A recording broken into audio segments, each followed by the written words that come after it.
arranquemos entonces nuestro bloque destinado a tratar de analizar el balotaje. Hay muchas cosas a analizar el balotaje, como cómo quedó el mapa político, los discursos que hayan dado los ganadores.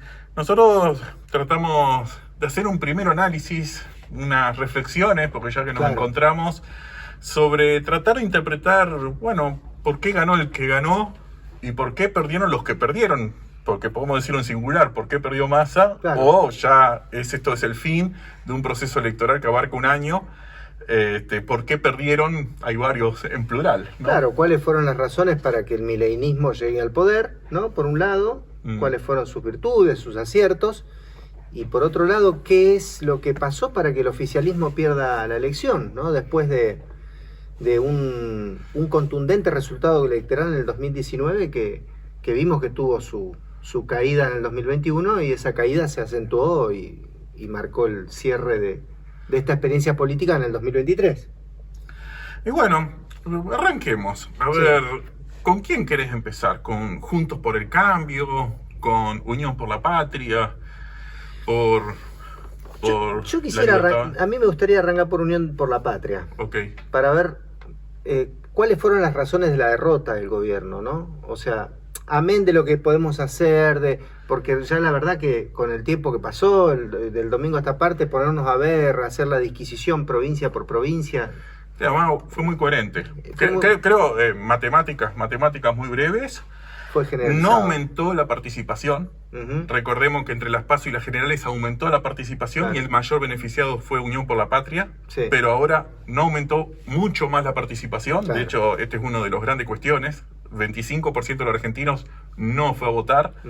Y eso, si el principal beneficiario del aumento de la participación era Unión por la Patria, entonces, al no aumentar todavía más, él fue el mayor perjudicado. Y la otra explicación es Juntos por el Cambio. Los votantes de Juntos por el Cambio y de Schiaretti básicamente se volcaron masivamente al mileinismo. Y con eso ya explicás el resultado.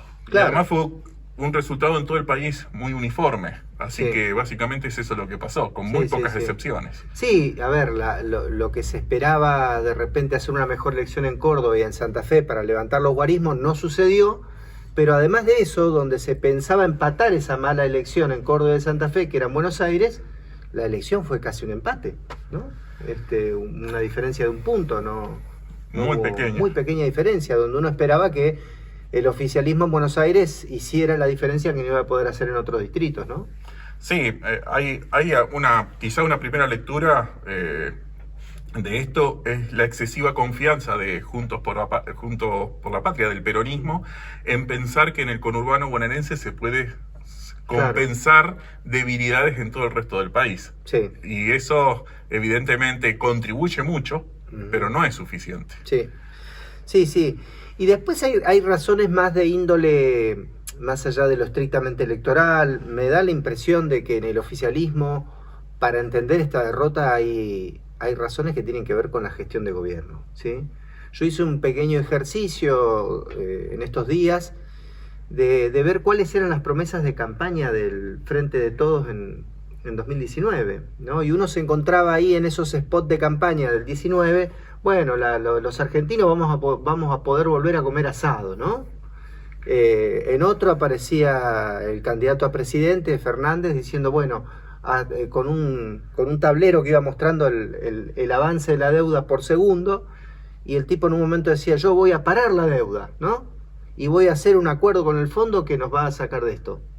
Ninguna de las dos cosas, ¿no? O sea, la deuda... La síntesis de ese lema era, vamos a volver para volver mejores. Exactamente. Y no resultó. Eso, sumado al tema de un tema que es central. A ver, el gobierno de Fernández entró con $1 a 60 pesos y deja $1 a cotización actual de 1.050. No sabemos cuánto va a valer el dólar el 10 de diciembre. Yo diría 60 pesos era el oficial cuando asume, y 350 es el oficial. Porque si no comparamos peras con manzanas, tenemos que comparar lo mismo. Bueno. el dólar blue, cuando estaba a 60, el dólar blue ya estaba a mayor valor. Claro, bueno, pero también... Pero igual el indicador, pasamos de 60 a 350. Si uno toma el dólar MEP, el líquido, ¿no? Esta cuestión de la inflación más o menos al 50 y ahora estamos en el 140. Claro. Es decir, todos indicadores malos que explican la derrota de Macri en su momento, y ahora indicadores que empeoraron. Sí. Entonces, también, como dicen en general en Argentina, cuando hay un castigo al gobierno de turno, independientemente de su color político, sí, cuando la economía el bolsillo de la gente no mejora, ¿no? Sí, y en beneficio, o si querés a favor de Massa, uno podría decir que con ese contexto tan difícil, ¿no? Tan contrario, que el candidato de Unión por la Patria haya obtenido 44% de los votos, habla de realmente una proeza épica, ¿no? O sea, 3 puntos y medio, 4 puntos menos que Scioli en el balotaje del 2015, ¿no? Sí, habla bien de Massa, que es interesante de Massa observar cómo él asume una situación muy crítica del gobierno, una situación económica. Muchos hablaban del helicóptero, asume él como ministro de Economía, con una expectativa que no logra concretar. Sí.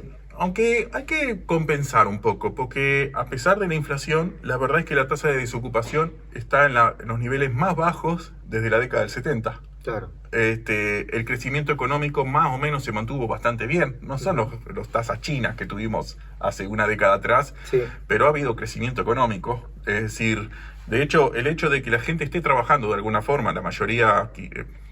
se habla de más o menos una mitad de economía informal, así que no es que todos tienen trabajo en blanco, con obra social y todo eso, pero todos están trabajando de alguna manera. Generalmente estamos todos quejándonos de la inflación y no de la falta de trabajo, sí, que si no habría marchas por trabajo. Así que algunos logros hay, sí, desde el punto de vista económico, pero evidentemente no compensan. No compensan.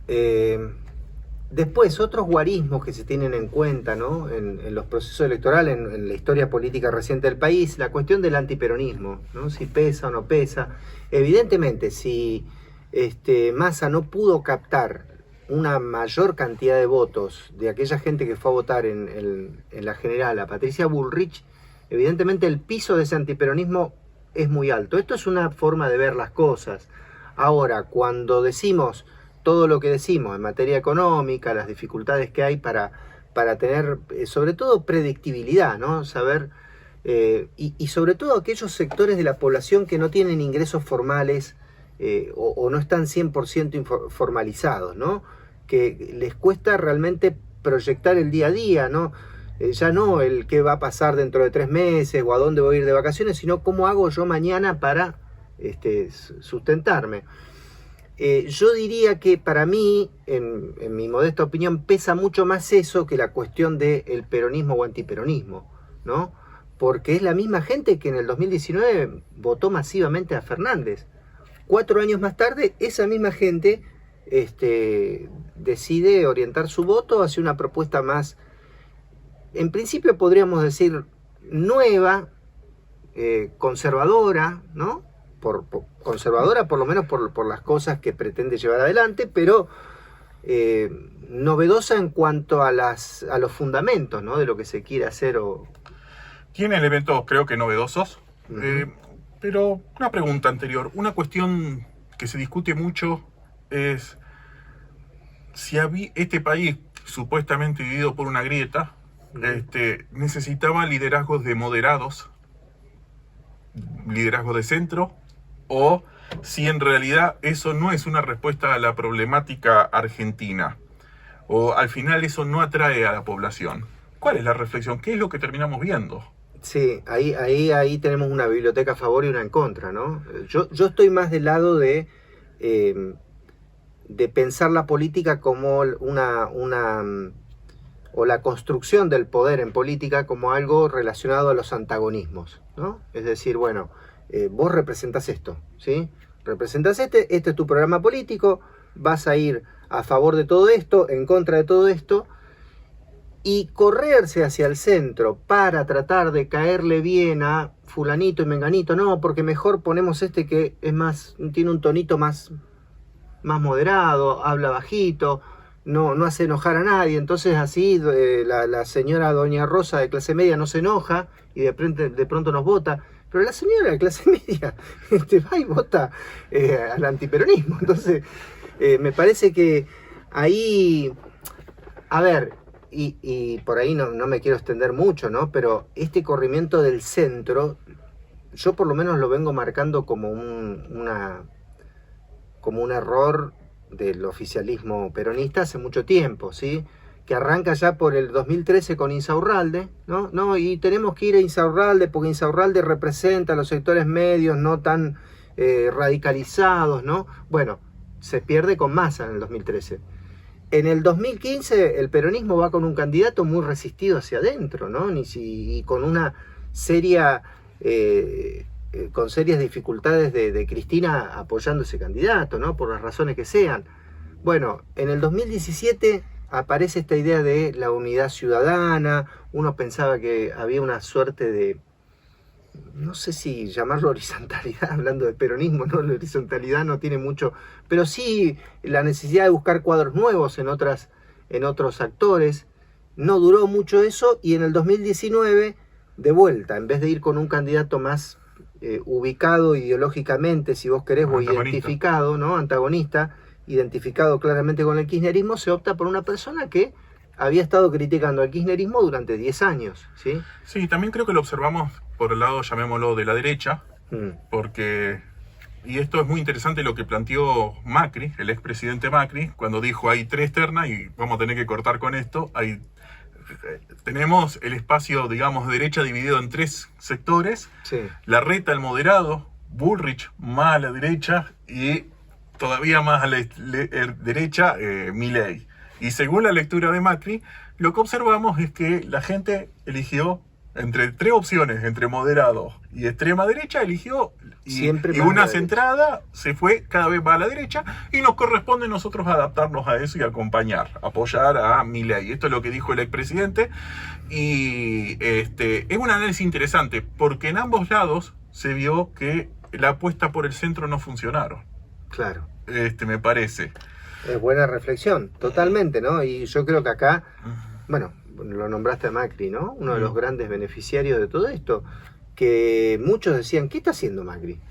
Primero achando a Larreta, que era el moderado, justamente, ¿no? Lo único moderado que planteaba la derecha. Después ese ida y vuelta entre Bullrich y Milei, que probablemente le haya jugado muy en contra a Bullrich, para después terminar con lo más extremo a la derecha, Milei. Perdón. Estamos así, escuchamos a Charly García, y después, cuando la administración Menem anunciaba su reforma del Estado, con reformas de primer, segundo, tercer nivel, y también las 7 privatizaciones, y junto a eso los principios de esas 7. Me reí al comienzo cuando volvimos al aire, porque son palabras menemistas, él todavía no las conoce. Decía este muchacho. Es impresionante ese audio, sí. La cámara, para los que lo vean por YouTube, van a poder ver el videíto de eso. Sí. Cuando él dice, él todavía no lo conoce, las cámaras lo filman a Menem. Y bueno, es que ahora vamos a tratar de hablar, aunque nos quedaron muchas cosas de hablar del resultado del balotaje, seguramente vamos a tener más programas para dedicarnos a eso, y vamos a tratar de hacer una primera aproximación a la transición de gobierno. Porque la transición se va desde el día en que se define un ganador, que fue el domingo, hasta que asuma las nuevas autoridades el 10 de diciembre. Que van a asumir el presidente, diputados, senadores, gobernadores, todo lo que estuvimos eligiendo a lo largo del año, asumen el 10 de diciembre. Y esta es la transición más importante de todas en muchos años. Y la pregunta que nos hacemos, estos 19 días, ¿de quién es responsable? ¿El gobierno actual o el gobierno entrante? ¿Cómo debiera ser? ¿Me puedo poner en abogado del derrotado? ¿No? Porque Massa dijo algo en su cierre de campaña, dice, a partir de ahora todo lo que suceda económicamente en el país es responsable el candidato electo, ¿no? Con lo cual ya comenzó a colocarle la banda de alguna forma, ¿no? es un momento en donde el candidato que entra también empieza a calcular, a medir el peso de la banda y el bastón, ¿no? Algo que no es sencillo, porque uno en campaña puede decir un montón de cosas, ¿no? Expresar un montón de ideas, y luego hay que colocarse esa banda que es pesada, y hay que sentarse en el sillón de Rivadavia, que tiene su magnetismo también, ¿no? Yo creo que... Poniéndome un poco místico. Claro, yo creo que un poco, yendo a lo que debiera ser la teoría es el gobierno actual, sigue siendo el gobierno actual de Argentina hasta el 10 de diciembre. Sí. El tema es que con ser gobierno no alcanza en este país. En otros países las instituciones continuarían funcionando normalmente, aunque haya cambio de gobierno, por ejemplo, qué sé yo, republicanos y demócratas, laboristas y conservadores, socialdemócratas y demócratas cristianos en distintos países del mundo. La verdad es que el empleado público que está haciendo su trabajo sigue haciendo su trabajo, el funcionario de rango intermedio sigue haciendo las cosas y las leyes siguen todas vigentes. Correcto. Pero acá lo que pasa es que inmediatamente el poder del gobernante se diluye. Es como que deja de perder efectividad. El inspector que estaba hasta la semana pasada yendo a las cuevas a buscar si hay las cuevas donde venden los dólar blue y que estaba dando muy buenos resultados, hoy va a salir a hacer esa lucha, o dice ¿para qué? O los comerciantes que estaban aplicando precios cuidados y todas las reglas de eso, ¿van a seguir respetando precios cuidados o van a decir ¿para qué? Si dentro de 19 días todo cambia. Claro. Siguen entonces todos, tanto el mercado como también el propio Estado, deja de aplicar las normas que se supone. Es como que de golpe y porrazo todos se olvidan y se diluye muy rápidamente el poder del que está en el gobierno. Sí. Le pasó a Macri, que al día siguiente que perdió las primarias, hasta hace 4 años atrás, enseguida empezó a haber problemas económicos y tuvo que pedirle al ganador de las primarias, todavía no era ganador oficial, el entonces candidato Alberto Fernández, que lo ayuda a ordenar un poco, ¿no? Que transmitiera un mensaje para darle continuidad a esto. Sí, y esa transición fue mucho más larga que esta, ¿no? No fue de 19 días, sino que fue de octubre a diciembre. O sea, fue una transición más complicada, con una espera de tiempo mucho más larga. O sea, uno podría decir, bueno, es más complicada, pero a la vez también tenés mayor cantidad de tiempo para ir acordando lo que se va a hacer, ¿no? Qué cosas van a cambiar y qué cosas van a seguir. Así que tenemos eso, que en teoría el actual gobierno sigue siendo gobierno, pero en la práctica necesita una ayudita, claro, del gobierno entrante, sí, ¿no? Porque si no se complica todo en este país. Bueno, fíjate que el primer dato de esta transición para mí importante fue que por lo general se gana la elección el domingo y el lunes el candidato que ganó no se tarda tanto tiempo en ir a la Casa de Olivo. En el medio hubieron algunas conversaciones que Milei quería que sea en un lugar neutral, no en Casa Rosada o en Olivos.